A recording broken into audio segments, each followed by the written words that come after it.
Okay everyone, let's take a look at this question. This question was gotten from variation. And the question says, x varies directly as the square of y, and y varies inversely as the square root of z. How does x vary with z? Now, in order to solve this question easily, we have to first of all write out the two variations that we have here. Firstly, we have that x varies directly as the square of y. So I'm going to be having that x varies directly as y squared.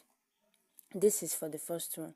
Now for the second one, I have that y varies inversely as the square root of z. Y varies inversely as the square root of z. Now these are the two variations that I have. This is a direct variation and this is an inverse variation or an indirect variation. And now we are asked, how does x vary with z? Now if you look here in these two equations, we have the y. Here is y squared and this is a single y.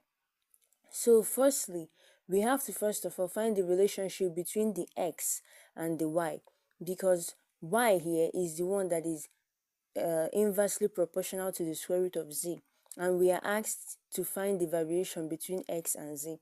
So if you look at this, since x here is directly proportional to y squared, it means that the square root of x here is going to be directly proportional to the square root of y. It means that the square root of x is going to be directly proportional to the square root of y squared. And the square root of y squared here is y.